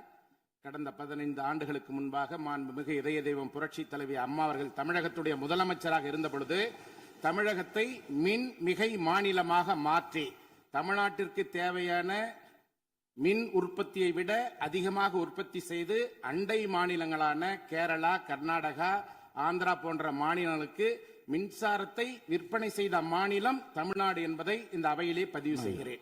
எல்லாம் வெள்ளை அறிக்கை வருகிற போது எல்லாம் வெட்டு வெளிச்சமாகிவிடும். அதுக்கப்புறம் நீங்க பேசுங்க. எதிர்கட்சி தலைவர் அவர்கள்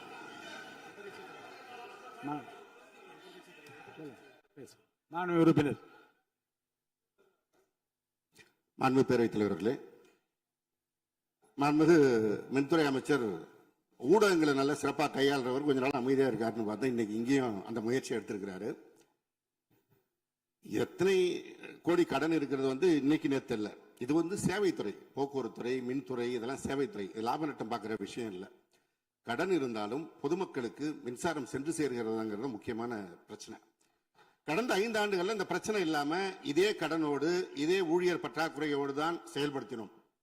ஊழியர் பற்றாக்குறையை எப்படி சரி செய்வதுங்கிற பிரச்சனை வந்து எங்களுடைய ஆட்சி அமைந்த பொழுது கொரோனா உச்சத்தில் இருந்தது, பொருளாதார நெருக்கடி இருந்தது. அதையெல்லாம் படிப்படியாக சீரமைத்து அப்பொழுதுதான் நம்முடைய முன்னாள் மின்துறை அமைச்சர் சகோதரர் செந்தில் பாலாஜி அவர்கள் சொன்னது போல 95,000க்கு மேற்பட்ட டிரான்ஸ்ஃபார்மர்ஸ் அங்கங்க நிறுவியிருக்கோம். அது எல்லாமும் போட்டோ எடுத்து அவர் வந்து எல்லாத்தையுமே ரெக்கார்ட் பண்ணி வச்சிருக்காரு. வேணா உங்களுக்கு அதெல்லாம் கொடுக்குறோம். சட்டமன்றத்திலும் எல்லோருக்கும் வழங்கப்பட்டது. அதே போல பெரம்பூர் தொகுதிக்கு பக்கத்து தொகுதியான எங்களுடைய தலைவர் தளபதி அவருடைய தொகுதியான குளத்தூர் தொகுதியில 220 kVA புதிய மின் நிலையம் துவக்கி வைக்கப்பட்டு அந்த பகுதி எல்லா பகுதிக்கும் சேர்த்து தான் சரி செய்வதற்கான வாய்ப்பு வழங்கப்பட்டிருக்கிறது. போய் நீங்க கொஞ்சம் ஆய்வு பண்ணுங்க. அடுத்தது ஃபியூஸ் கேரியர் திருடு போனதை சொன்னார். ஒரு சிறப்பான காட்சியை வெளியிட்டார். பகல் நேரத்தில் சிறப்பான வெயிலில் ஃபியூஸ் கேரியர் திருடப்படுகிறது. அப்ப திருடு போனது ராத்திரிக்கு தான் கரண்ட் ஆஃப் ஆகுது. எங்கேயோ சர்க்கியூட்டை கரெக்ட் பண்ணி வச்சு அதுல டைமர் வச்சிருப்பாங்க பிறகு. இங்க புடுங்கினா ராத்திரி 7 மணிக்கு மேல தான் அங்க கரண்ட் ஆஃப் ஆகிற மாதிரி டைமர் வச்சு ஃபியூஸ் கேரியர்லாம் புதுசா வந்திருக்குதாங்கிறது எங்களுக்கே சந்தேகமா இருக்கு. பேரவைத் தலைவர் அவர்களே கொஞ்சம் இருங்க. ஒரு புகார் சொல்லுகிற போது இந்த ஃபியூஸ் கேரியர் முன்னவர் மாண்புமிகு பேரவைத் தலைவர் அவர்களே, முன்னாள் மின்துறை அமைச்சர் விளக்கத்தை சொன்னார். அதையே நீங்கள் கோடிட்டு நீங்களும் பல்வேறு விளக்கங்களை சொல்வது இந்த சபையில் உடைய நேரத்தை போக்குவது மட்டுமல்ல, சபைக்கு மீண்டும் உங்களுக்கு பதிலளிக்க வேண்டிய நேரம் இருக்கிறது. எதிர்க்கட்சி தலைவர் அவர்கள் பேச வேண்டிய நேரம் இருக்கிறது. அவை நீங்கள் இந்த நேரத்தை தவிர்த்து நீங்கள் பேசுகிற போது இந்த கருத்துக்களை சொல்லலாம். மாண்புமிகு எதிர்க்கட்சி தலைவர் அவர்கள் நீங்க பேசலாம். முடிச்சிட்டீங்க. ஃபியூஸ் கேரியர் திருடு போறது மாத்திரம் இல்ல, தனிப்பட்ட நபர்களுடைய மோட்டார்ல இருக்கிற காப்பர் வயருக்காக திருடுவது என்பது காலங்காலமாக நடந்து வருவது. ஏதோ ஃபியூஸ் கேரியர் வந்து அதுல இருக்கிற காப்பருக்காக திருடினாங்கன்னு இப்போ ஒரு கண்டுபிடிப்பை வெளியிட்டு இருக்கிறீங்க. இது தனியாருக்கு நடப்பது, அரசுக்கும் நடப்பது. ஆனால் அந்த ஃபியூஸ் கேரியர் எந்த நேரத்தில் திருடப்பட்டது என்ற காட்சியை நீங்கள் தான் வெளிப்படுத்தினீர்கள். அதற்கும் இதற்கும் சம்பந்தம் இல்லை. எனவே வெளியில பேசுற மாதிரியே சபையில் பேச வேண்டாம் என்பதை தயவு செய்து கேட்டுக்கொள்கிறேன். நேரத்தை பத்தி கடைமுறை வரை மின் விநியோகம் சீராக எடுத்து செல்வதற்கான முன்னெடுப்புகளை எடுக்க வேண்டும். எங்களுடைய எதிர்க்கட்சி தலைவர் துணை முதலமைச்சராக இருந்த பொழுது அவருடைய சேப்பாக்கம் திருவல்லிக்கேணியிலேயே பல்வேறு மின் திட்டங்களை தங்களுடைய திருக்கரங்களால் தொடங்கி வைத்திருக்கின்றார்கள். அது அனைத்து தொகுதியிலும் அனைத்து மின் திட்டங்களும் சிறப்பாக கடந்த 5 ஆண்டுகளில் நிறைவேற்றப்பட்டிருக்கின்றன. அதையும் நீங்கள் எடுத்து பார்த்து இனி என்னத்தை நீங்க உங்களுடைய பத்திரிகை செய்தியிலேயே கொடுத்திருக்கிறீங்க. 100க்கும் மேற்பட்ட துணை மின் நிலையங்கள் 10,000 கோடியில் பணிகள் தற்பொழுது நடைபெற்று வருகின்றன என்று உங்களுடைய பத்திரிகை செய்தியில இருக்கு. அப்ப இதெல்லாம் கடந்த காலங்களில் தொடங்கப்பட்ட திட்டங்கள். நீங்க எதையும் தொடங்கலன்னு பொத்தாம் பொதுவா சொல்வதை விட்டுவிட்டு என்னென்ன கூடுதலாக நாம் எடுத்துக்கொள்ள வேண்டும் என்பதை கவனத்திலே இந்த அரசு கொள்ள வேண்டும். மாண்புமிகு பேரவைத் தலைவர் அவர்களே, மாண்புமிகு உறுப்பினர் மாண்புமிகு உறுப்பினர் சொன்னப்ப சொன்னாரு அறிவிப்புகள் நிறைய செஞ்சிருக்கோம்னு. கடந்த ஆட்சியில் அறிவிப்புகள் மட்டும்தான் செஞ்சிருக்காங்க, எதையும் செயல்படுத்தவில்லை. அது இல்லாமல் அவர் சொல்லியிருக்கிறார், நாங்கள் அது சம்பந்தமாக வெள்ளை அறிக்கை 2 நாள்ல வெளியிடுவோம். நீங்க அமைதியா இருக்கலாம், 2 நாள்ல அது சம்பந்தம் வெளியிடுவோம். அது இல்லாமல் 90,000 டிரான்ஸ்பார்மர் வாங்கியதாக சொல்லியிருக்கிறார். அதில் 44,000 டிரான்ஸ்பார்மர் வாங்கியதற்கான சிபிஐ வழக்கு பதிவு செய்துள்ளது. அதுல அவங்க வாங்கின லட்சணம், எந்த லட்சணத்தில் அந்த டிரான்ஸ்பார்மர் வாங்கப்பட்டது அப்படின்னு தெரியும். அது இல்லாமல் அதற்கு முன்னால் இருந்த மின்சாரத்துறை அமைச்சர் அங்கே அமைதியா உட்கார்ந்து இருக்கிறார். முன்னால் இருந்த மின்சாரத்துறை அமைச்சர் அமைதியா உட்கார்ந்து இருக்கிறார். இது தேவையற்ற விவாதத்தை எழுப்ப வேண்டாம். 2 நாட்கள்ல வெள்ளை அறிக்கை வெளியிடப்படும். அதற்கப்புறம் மின்சாரத்துறை மானிய கோரிக்கை சம்பந்தமாக அடுத்து மின்சாரத்துறை மானிய கோரிக்கை வரும்பொழுது தெளிவாக பேசிக் கொள்ளலாம். ஏற்கனவே நீங்கள் செஞ்ச எல்லாமே எவ்வளவு தூரம் டிரான்ஸ்பார்மர் வாங்குனீங்க எல்லாமே சிபிஐல 3 வருடம் கடுமையான போராட்டத்திற்கு அப்புறம் சிபிஐல வழக்கு இருக்கு. எல்லாம் விரிவாக மின்சாரத்துறை மானிய கோரிக்கை அப்ப பேசிக்கலாம். 2-3 நாட்களில் வெள்ளை அறிக்கை வெளியிடப்படும், அப்போது பேசிக்கொள்ளலாம். வழக்கு விசாரணை உள்ளதை பற்றி மாண்பு அமைச்சர் பேசியது நீக்கப்படுகிறது. லட்சணம் என்ற வார்த்தை நீக்கப்படுகிறது. மாண்பு எதிர்க்கட்சி தலைவர் அவர்கள் இனி குறுக்கீடுக்கு அனுமதி இல்லை. மாண்பு எதிர்க்கட்சி தலைவர் இன்னைக்கு அவங்க பேசி முடிக்கணும். மாண்பு எதிர்க்கட்சி தலைவர் சரி விடுங்க. என்ன சொல்லுங்க, சீர்கமா சொல்லுங்க. மாண்புமிகு பேரவைத் தலைவர் அவர்களே, மாண்புமிகு அமைச்சர் அவர்கள் கடந்த 15 ஆண்டுகளாக என்று ஒரு வார்த்தையை சொல்லியிருக்கிறார். கடந்த 15 ஆண்டுகளுக்கு முன்பாக மாண்புமிகு இதய தெய்வம் புரட்சி தலைவி அம்மா அவர்கள் தமிழகத்துடைய முதலமைச்சராக இருந்த பொழுது தமிழகத்தை மின் மிகை மாநிலமாக மாற்றி தமிழ்நாட்டிற்கு தேவையான மின் உற்பத்தியை விட அதிகமாக உற்பத்தி செய்து அண்டை மாநிலங்களான கேரளா, கர்நாடகா, ஆந்திரா போன்ற மாநிலங்களுக்கு மின்சாரத்தை விற்பனை செய்த மாநிலம் தமிழ்நாடு என்பதை இந்த அவையிலே பதிவு செய்கிறேன். எல்லாம் வெள்ளை அறிக்கை வருகிற போது எல்லாம் வெட்ட வெளிச்சமாகிவிடும். அதுக்கப்புறம் பேசுங்க, நீங்க பேசுங்க. வாங்க, எதிர்க்கட்சி தலைவர் அவர்கள்.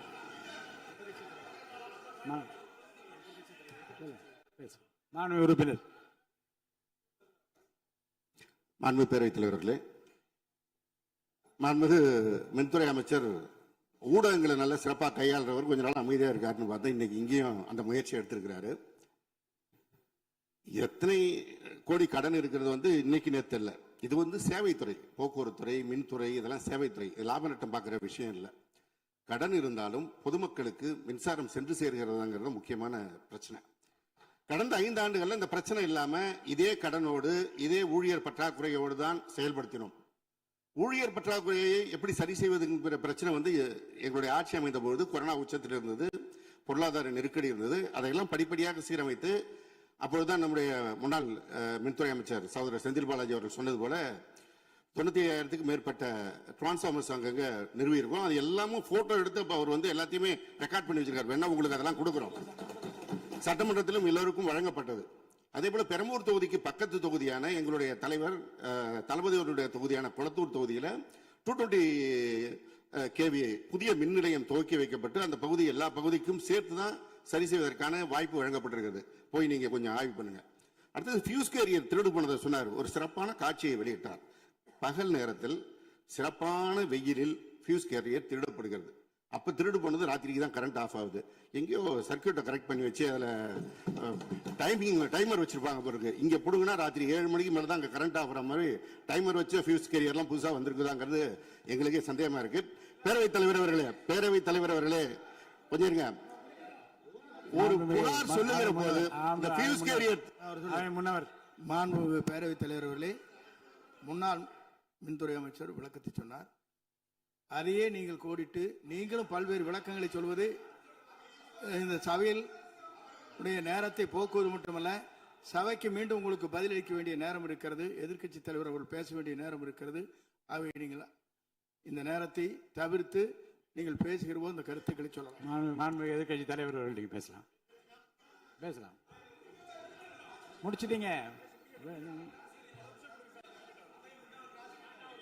ஃபியூஸ் கேரியர் திருடு போறது மாத்திரம் இல்ல, தனிப்பட்ட நபர்களுடைய மோட்டார்ல இருக்கிற காப்பர் வயருக்காக திருடுவது என்பது காலங்காலமாக நடந்து வருவது. ஏதோ ஃபியூஸ் கேரியர் அதுல இருக்கிற காப்பருக்காக திருடினாங்கன்னு இப்போ ஒரு கண்டுபிடிப்பை வெளியிட்டு இருக்கிறீங்க.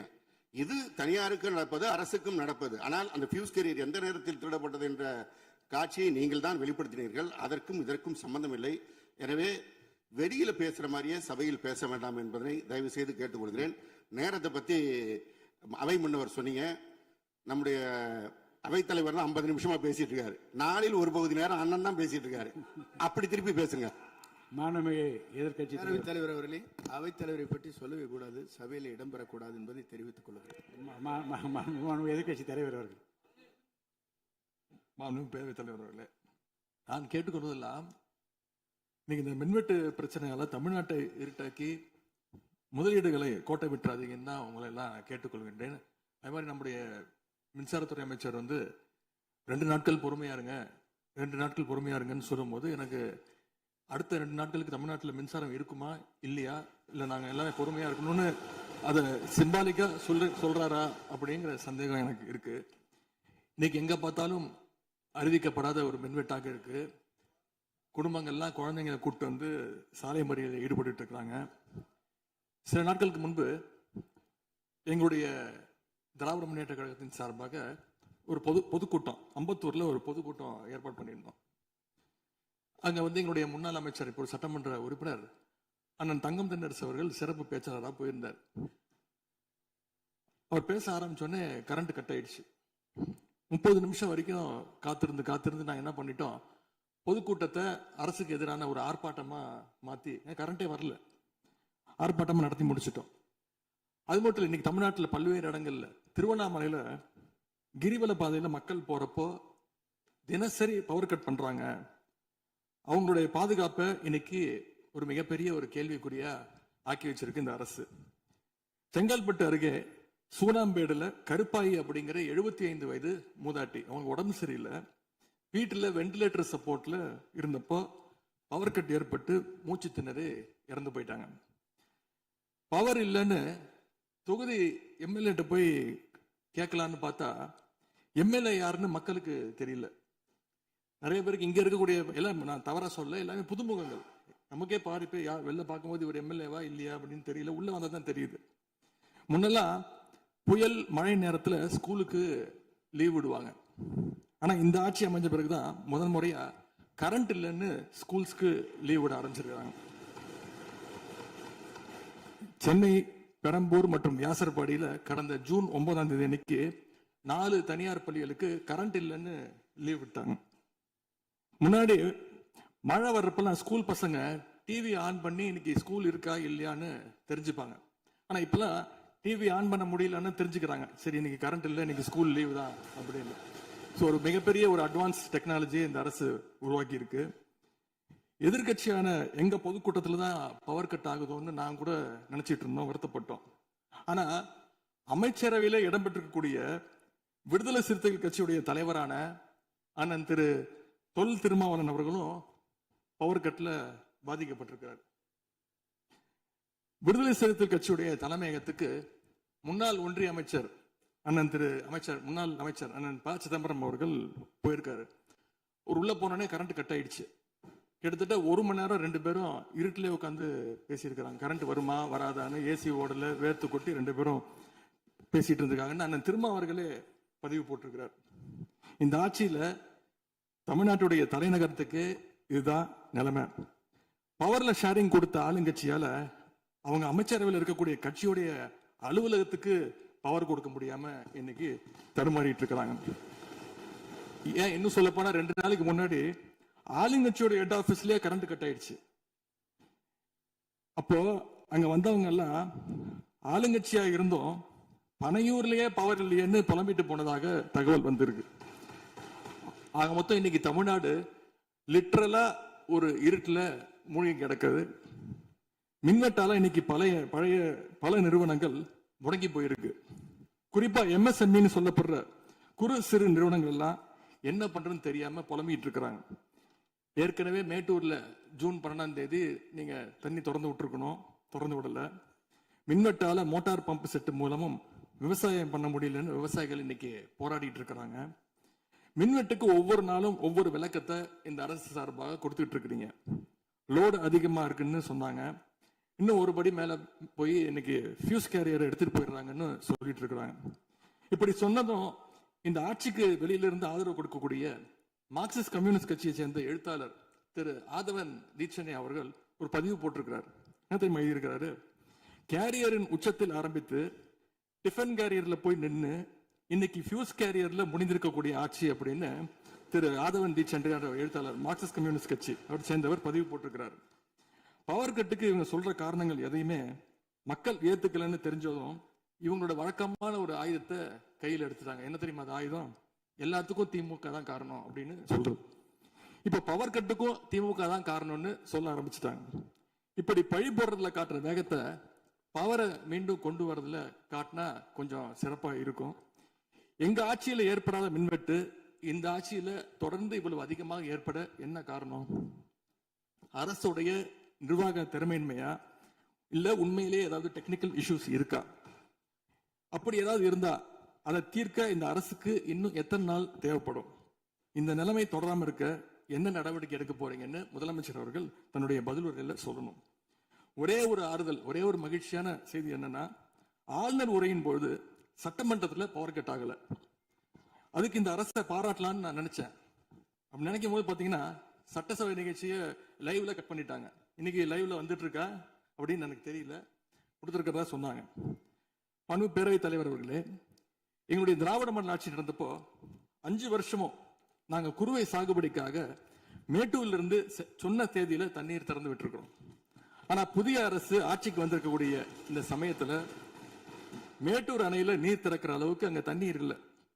குறிப்பா ஜூன் மாசத்துல 9.91 டிஎம்சி தண்ணீரை தமிழ்நாட்டுக்கு திறந்து விடணும்னு காவிரி நதிநீர் மேலாண்மை ஆணையம் கர்நாடகாவுக்கு உத்தரவு போட்டது. ஆனா இந்த நிமிஷம் வரைக்கும் அந்த உத்தரவை கர்நாடகா நிறைவேற்றல. அதை நிறைவேற்ற முதலமைச்சர் என்ன செய்ய போறாருன்னு பதிலுரையில சொல்லணும். அதேபோல் டெல்டாவில் 6 லட்சம் ஹெக்டர் அளவுக்கு குறுவை சீசன்ல குறுவை சாகுபடி ஆகும். இந்த முறை மேட்டூர் அணையில தண்ணீர் திறக்காதனால அரசு அறிவிச்சிருக்கக்கூடிய குறுவை சிறப்பு தொகுப்பு ஸ்பெஷல் பேக்கேஜ் 134 கோடி ரூபாய்க்கு அறிவிச்சிருக்கிறீங்க. அது பத்தலன்னு இன்னைக்கு விவசாயிகள் போராடிட்டு இருக்கிறாங்க. சிறப்பு தொகுப்பு கஷ்டத்தை போக்காது, உரிய நிவாரணத்தை விரைவா அறிவிக்கணும்னு விவசாயிகள் எல்லாம் போராடிட்டு இருக்கிறாங்க. அதனால் டெல்டா விவசாயிகளின் சார்பாக ஒரு கோரிக்கையை முதலமைச்சர் அவர்களுக்கு வைக்க விரும்புகிறேன். தமிழ்நாடு முழுக்க போராடிட்டு இருக்கக்கூடிய அனைத்து விவசாய சங்க பிரதிநிதிகளையும் அழைச்சு முதலமைச்சர் அவசரமாக ஒரு ஆலோசனை கூட்டத்தை நடத்த வேண்டும். காலதாமதம் இல்லாம விரைவா அந்த கூட்டம் நடத்தப்பட வேண்டும்னு கோரிக்கை வைக்கிறேன். அவங்களுடைய கோரிக்கைகளை நிறைவேற்றி கொடுக்கிறதுக்கான அனைத்து நடவடிக்கைகளையும் அரசு எடுக்க வேண்டும். விவசாயிகளுக்கு இன்னொரு பெரிய பிரச்சனையும் ஏற்பட்டிருக்கு. தேர்தலுக்கு முன்பு நீங்க சொன்ன வாக்குறுதி 5 ஏக்கர் வரைக்கும் நிலம் வச்சிருக்கிற விவசாயிகளுக்கு முழுமையான பயிர்க்கடி தள்ளுபடின்னு நீங்க தான் சொன்னீங்க. ஆனா விவசாயிகளை இன்னைக்கு சிறு குறு விவசாயிகள்னு பிரிச்சு அதுலயே நிறைய ஸ்லாப்ஸ் ஏற்படுத்தி வச்சிருக்கிறீங்க. 1 லட்சம் அளவுக்கு கடன் வாங்கியிருந்தா 5000 ரூபாய் வரைக்கும் தான் தள்ளுபடி கிடைக்கும் அப்படின்ற நிலைமையை இன்னைக்கு உருவாக்கி இருக்கீங்க. அதுக்கப்புறம் அதுலயும் ஒரு சேஞ்ச் கொண்டு வந்தீங்க. 75,000 ரூபாய் வரைக்கும் வாங்கினவங்களுக்கு முழு தள்ளுபடின்னு சொல்லியிருக்கிறீங்க. இப்போ அதுல இன்னொரு சேஞ்ச் என்னன்னா, ஒரே குடும்பத்தில் உள்ள 3 நபர்கள் வரை கடன் பெற்றிருந்தாலும் தற்பொழுது ஒரு குடும்ப அட்டைக்கு ஒரு வேளாண் கடன் மட்டுமே தள்ளுபடி செய்ய அரசாணை வழங்கப்பட்டிருக்கு. எங்களுடைய ஆட்சியில, கடந்த கால ஆட்சிகள்ல இதெல்லாம் முழு தள்ளுபடி கொடுத்திருக்கிறோம். எனவே அதையும் இந்த விவசாயிகளை இதுக்கு மேல குழப்பாம இந்த அரசு முடிவெடுக்க வேண்டும் என்று நான் கேட்டுக்கொள்கின்றேன். அரசினுடைய இந்த ஏமாற்று அறிவிப்பை கண்டிச்சு போராட்டம் நடத்தின விவசாயிகள் மேல தடியடியும் நடத்தியிருக்கீங்க. தேர்தல் பிரச்சாரத்தின் போது முதலமைச்சர் சொன்னாரு, எனக்கு இன்னொரு ஜென்மம் இருந்தா நான் விவசாயியா பிறக்கணும்னு ஆசைப்படுறேன்னு முதலமைச்சர் சொல்லியிருக்கிறார். ஆனா இன்னொரு பக்கம் விவசாயிகள் மேல தடியடியும் நடத்தியிருக்கீங்க. விவசாயியா பிறக்க இன்னொரு ஜென்மம்லாம் தேவையில்லை, எப்ப நினைச்சாலும் போய் விவசாயி ஆயிடலாம். ஆகவே வெற்று வார்த்தைகளால விவசாயிகளை ஏமாத்தாம இந்த அரசு செயல்படணும்னு நாங்க விரும்பி கேட்டுக்கொள்கின்றோம். மேட்டூர் அணையை திறக்காது, மேகதாது அணை பிரச்சனை, பயிர்க்கடன் தள்ளுபடியில ஏமாற்றம்னு இந்த ஒரு மாசத்துல மட்டும் விவசாயிகள் பல சோதனைகளை சந்திச்சிருக்கிறாங்க. இன்னும் பேரவைத் தலைவர் அவர்களே, இன்னொரு முக்கியமான விஷயம், இந்த ஆட்சியில அரசு பள்ளிகள்ல நடக்கிற கூத்தெல்லாம் பார்க்கும்போது ரொம்ப அதிர்ச்சியாக இருக்கின்றது. முன் எப்போதும் இல்லாத வகையில அரசு பள்ளிகளுக்குள்ள சட்டமன்ற உறுப்பினர்கள் போறாங்க. தப்பில்ல, போகணும், ஆய்வுகள்லாம் செய்யணும். ஆனா பள்ளி மாணவர்கள் மத்தியில மோசமான கருத்துக்களை கொண்ட பாடல்களை எல்லாம் ஒளிபரப்பி எல்லாரும் டான்ஸ் ஆட சொல்றாங்க. முதலமைச்சரோட போட்டோ மாற்றுறதோ பாடல் போடுறதோ இங்க பிரச்சனை கிடையாது. ஆனா அவங்க என்ன பாட்டை மாணவர்கள் மத்தியில போடுறாங்க அப்படிங்கிறது தான் இங்க இருக்கக்கூடிய பிரச்சனை. மாணவர்களுக்கு தன்னம்பிக்கையும் ஊக்கமும் அளிக்கிற மாதிரியான கருத்தான பாடல்களை போட்டா பரவாயில்ல. ஆனா சினிமா படங்கள்ல வர குத்து பாடல்கள், தவறான அர்த்தம் கொண்ட பாடல்கள் எல்லாம் குழந்தைகள் மத்தியில ஒளிபரப்பி அதை ஏற்கவே முடியாது. எனவே முதலமைச்சர் தலையிட்டு உடனே இதை நிறுத்தணும்னு கேட்டுக்கொள்கின்றேன். அடுத்து மிக முக்கியமான ஒரு பிரச்சனையை இந்த அரசின் கவனத்துக்கு கொண்டு வர விரும்புகிறேன். இன்னைக்கு தமிழ்நாட்டுடைய சட்டம் ஒழுங்கு நிலைமை எப்படி இருக்குன்னு செய்திகளை பார்த்தா அவ்வளவு கொடூரமாக இருக்கிறது. ஒரு மாசத்துல 200க்கும் மேற்பட்ட பாலியல் குற்றங்கள் நடந்திருக்கு. அதுல 100க்கும் அதிகமான குற்றங்கள் சிறுமிகள் மீதான பாலியல் வன்கொடுமைகள். ஜனநாயக நடைமுறைக்கு எதிராக குழந்தைகளை பயன்படுத்தி பெரியவங்க கிட்ட வாக்கு கேட்டார் என்று இருக்கக்கூடிய முதலமைச்சர். ஆனா அவர் ஆட்சியில குழந்தைகளுக்கும் பாதுகாப்பு இல்ல, பெரியவங்களுக்கும் பாதுகாப்பு இல்லைங்கிற நிலைமை இன்னைக்கு நடந்துட்டு இருக்கு. இந்த புதிய அரசு ஆட்சிக்கு வந்த ஒரு சில நாட்கள்லயே கோயம்புத்தூர்ல 10 வயது பெண் குழந்தைய பாலியல் வன்கொடுமை செஞ்சு கொலை பண்ணியிருக்கிறாங்க. முக்கியமா தமிழ்நாட்டையே உலுக்கிய ஒரு கேஸ், கும்மிடிப்பூண்டியில ஒரு 3 வயது குழந்தை பாலியல் வன்கொடுமை செய்யப்பட்டு புதர்ல வீசப்பட்டு அதன் பின்பு இந்த குழந்தை இறந்தும் போயிடுச்சு. இந்த சம்பவத்துக்கு நீதி கேட்டு அங்க இருக்கக்கூடிய மக்கள்லாம் போராட்டத்துல இறங்கிட்டாங்க. கோயம்புத்தூர்லயும் சரி, கும்மிடிப்பூண்டியிலையும் சரி, 2 சம்பவத்திலையுமே மரணமடைஞ்ச குழந்தைகளுடைய உடலை பெற்றோர்கிட்ட முறையா கொடுக்காம வேறு இடத்துல காவல்துறை மூலமாகவே அடக்கம் பண்ணிருக்கிறாங்க. இதையெல்லாம் பாக்குறப்போ நாம இன்னைக்கு தமிழ்நாட்டில் தான் இருக்கிறோமா, இல்ல உத்தரப்பிரதேசம், மத்திய பிரதேசம் மாதிரி வடநாட்டில் இருக்கோமான்னு எங்களுக்கு சந்தேகம் வருது. சிங்கப்பெண் படைன்னு ஒரு திட்டத்தை முதலமைச்சர் அவர்கள் தொடங்கினார். அந்த திட்டம் வந்த அடுத்த நாளே காவல்துறை சேர்ந்த ஒரு பொண்ணுக்கு 3 பேர் பாலியல் தொல்லை கொடுத்திருக்கிறாங்க. சென்னை மற்றும் சுற்றுப்புறங்கள்ல மட்டும் கடந்த ஜூன் 12ஆம் தேதி 24 மணி நேரத்துல 12 பாலியல் வன்கொடுமை கேசஸ் ரிப்போர்ட் ஆயிருக்கு. சிங்கப்பெண் படை குற்றவாளிகளை சேஸ் பண்ணுவாங்கன்னு பார்த்தா அவங்களும் கூட ரீல்ஸ் போட்டு போஸ்ட் பண்ணிட்டு இருக்காங்க. மன்னன் எவ்வழி மக்கள் அவ்வழின்னு சொல்லுவாங்க. அதை சிங்கப்பெண் படை ஃபாலோ பண்ணுதோன்னு மக்களுக்கு சந்தேகம் வந்துருச்சு. இந்த ஒரு மாசத்துல நடந்த குற்ற சம்பவங்களை எல்லாம் எடுத்து பார்த்தா பெரும்பாலான குற்றவாளிகள் ஆளுங்கட்சியை சேர்ந்தவங்களாவே இருக்கிறாங்க. இவங்க ஆட்சிக்கு வந்து தொகுதியா போய் தொகுதி வாரியா போய் நலத்திட்ட உதவிகள்லாம் செய்வாங்கன்னு பார்த்தா அவங்க கட்சிக்காரங்க தொகுதி வாரியா போய் பாலியல் வன்கொடுமையில ஈடுபட்டு இருக்காங்க. ஆளுங்கட்சியுடைய ஆலந்தூர் பகுதி செயலாளர் தயவு செய்து மொத்த பொதுவாக மொத்தம் பொதுவா நீங்க பேசுவது நான் ஏற்றுக்கொள்ள முடியாது. இல்ல அது சும்மா ஆதார் பாருங்க, அங்க வந்து இருங்க மொத்த பொதுவா எல்லாரும் உட்காருங்க, அங்க வந்து பாருங்க, இருங்க உட்காருங்க. இல்ல அங்க இல்லைங்க, அங்க ஒன்று இருங்க, அங்கென்றும் இங்கொன்றுமாக சில நிகழ்வுகள் நடந்திருந்து அதில் ஆளுங்கட்சி இருந்திருந்தால் கூட மாண்பு முதலமைச்சர் நடவடிக்கை எடுத்துட்டு செய்தியில் வந்து கொண்டுதான் இருக்கு. நான் பத்திரிகையில் பார்க்கிறேன். அதனால் வந்து குறிப்பிட்டு இந்த இடத்தில் இந்த கட்சிக்காரர் என்று நீங்கள் பெயர் குறிப்பிட்டு பேசினா அதை ஏற்றுக்கொள்வதை எனக்கு ஆட்சேபனை இல்லை. பொதுவாக பேசுவதை தவிர்க்க வேண்டுகிறேன். அவை குறிப்பிட்டு அது மட்டும் நீக்கப்படுகிறது. ஆளுங்கட்சியுடைய ஆலந்தூர் பகுதி செயலாளர் பேர் குறிப்பிட்டு சொல்றேன். கணவரால் கைவிடப்பட்ட ஒரு பெண்ணுக்கு ஆலந்தூர் பகுதி செயலாளர் கணவரால் கைவிடப்பட்ட ஒரு பெண்ணுக்கு பண உதவி செய்யறேன்னு சொல்லி அவங்கள பாலியல் ரீதியா துன்புறுத்த முயற்சி பண்ணியிருக்கிறார். சேலத்துல இன்னொரு பொள்ளாச்சி சம்பவம் மாதிரி ஆளுங்கட்சி ஆதரவாளரான மணிகண்டன் எனும் நபர் 50க்கும் அதிகமான பெண்களை பாலியல் வன்கொடுமைக்கு ஆளாக்கியிருக்கிறார். திருவாரூர்ல ஆளுங்கட்சியுடைய திருத்துறைப்பூண்டி ஒன்றிய செயலாளர் கல்லூரி மாணவியை ஈவ்டீசிங் பண்ணி இப்ப கம்பி எண்ணிட்டு இருக்கிறார். இது எல்லாத்துக்கும் மேல ஒரு கொடுமை, தூத்துக்குடியில ஆளுங்கட்சியை சேர்ந்த ஒரு அப்பாவி பெண்ணை 2 ஆளுங்கட்சி ஆட்கள் கார்ல அழைச்சிட்டு போய் மயக்க மருந்து கொடுத்து கூட்டு பாலியல் வன்கொடுமை கேங் ரேப் பண்ணிருக்காங்க. இந்த சம்பவத்தை பத்தி பேசின பாதிக்கப்பட்ட பெண் திருவைகுண்டம் சட்டமன்ற உறுப்பினர் திரு சரவணன் சொல்லிதான் அழைத்து செல்லப்பட்டதாக டிவியில பேட்டி கொடுத்திருக்கிறாங்க. எல்லா மேலிடத்துக்கு தெரியும் அப்படின்னு பாதிக்கப்பட்ட பெண் பேட்டி கொடுத்திருக்கிறாங்க. யார் அந்த மேலிடம் அப்படின்னு இன்னைக்கு மக்கள் கேட்க ஆரம்பிச்சிருக்கிறாங்க. தனக்கு நேர்ந்த கொடுமையை ஆளுங்கட்சியினுடைய அமைச்சர்கள் 2ஆம் கட்ட 3ஆம் கட்ட தலைவர்கள் கிட்ட சொன்னதாகவும் பாதிக்கப்பட்ட பெண் இன்னைக்கு சொல்லியிருக்கிறாங்க. ஆனா நடந்தது என்ன? யார் தப்பு பண்ணாலும் நடவடிக்கை எடுக்க தயங்க மாட்டேன்னு சொன்னார் நம்முடைய முதலமைச்சர். ஆனா இந்த சம்பவத்துல குற்றம் சாட்டப்பட்டுள்ள சட்டமன்ற உறுப்பினர் மேல என்ன நடவடிக்கை எடுத்தாங்கன்னு தெரியல. அதுக்கு மாறா பாதிக்கப்பட்ட பெண்ணை கட்சியிலிருந்து நீக்கி இருக்கீங்க. இதுக்கு பேர் தான் மாற்றமா? இதுக்கு பேர் தான் தூய சக்தியா அப்படின்னு மக்கள் கேட்கிறாங்க. முதலமைச்சர் அவர்களே, மாண்பு பேரவைத் தலைவர் அவர்களே, நம்முடைய முதலமைச்சர் அவர்கள் 6 மாசம் டைம் எடுத்துட்டு வந்து சட்டம் ஒழுங்கை நிலைநாட்டுற வரைக்கும் நாங்க காத்துக்கிட்டு இருக்க முடியாது, நாடும் தாங்காது. இதை பத்தி கேள்வி எழுப்பினா கூட காவல்துறைக்கு பொறுப்பு வைக்கக்கூடிய முதலமைச்சர் எதுவும் பேச மாட்டேங்கிறார். To remain silent in the face of evil is itself evil அப்படின்னு ஒரு பழமொழி உண்டு. அது யாருக்கு பொருந்ததோ இல்லையோ இந்த அரசுக்கு சரியாக பொருந்தது. ஆகவே முதல் வேலையா சட்டம் ஒழுங்கை காப்பாற்றுறதுக்கு முக்கியத்துவம் கொடுத்து இந்த அரசு நடவடிக்கை எடுக்கணும்னு கேட்டுக்கொள்கிறேன். மாண்புமிகு எதிர்கட்சி தலைவர் அவர்கள் ஆளுநர் உரைக்கு நன்றி தெரிவித்து ஆளுநர் உரை பற்றி பேசுவார் என்று உங்களைப் போல நான் ஆர்வமாக எதிர்பார்த்து கொண்டிருக்கிறேன். ஆதாரம் இல்லாமல் குற்றச்சாட்டுகளை தவிர்க்க வேண்டும் என்று நான் கேட்டிருக்கிறேன். நீங்கள் கொடுத்திருக்கிற அந்த ஆதாரங்களை எல்லாம் உன்னிப்பாக மாண்புமிகு முதலமைச்சர் கவனித்துக் கொண்டுதான் இருக்கிறார், குறிப்பீடு எடுத்துக் கொண்டிருக்கிறார். அவர் நாளை உங்களுக்கென்று நமக்கென்று அவர் பதிலளிக்கவும் காத்திருக்கிறார். எனவே பொதுவாக குற்றச்சாட்டுகளை கூறுவதை விடுத்துவிட்டு நேரடியாக விவாதத்திற்கு வரும்போது மாண்புமிகு பொதுப்பணித்துறை அமைச்சர்கள் பதில் சொன்ன பிறகு நான் சொல்கிறேன். பொதுப்பணித்துறை அமைச்சர் அவர்கள். மாண்புமிகு பேரவைத் தலைவர்களே, உறுதியாக சட்டமன்ற உறுப்பினர்கள் எதிர்க்கட்சி தலைவருடைய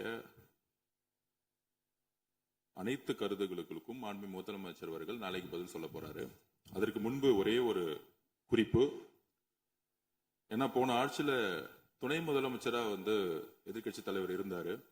அவருக்கு ஒரு பதிவு பண்றேன். வேணாலும் இதை இந்த அவை முடிந்த பிறகு அவரே ஆராய்ந்து சொல்லட்டும். As per the NCRP report for 2024, the number of the crimes against children reported in the state increased by the more than 40% in 2024, with 10,046 cases registered compared to 6,968 cases in 2023. அன்றைக்கு திராவிட முன்னேற்ற கழகத்துடைய முதலமைச்சராக இருந்த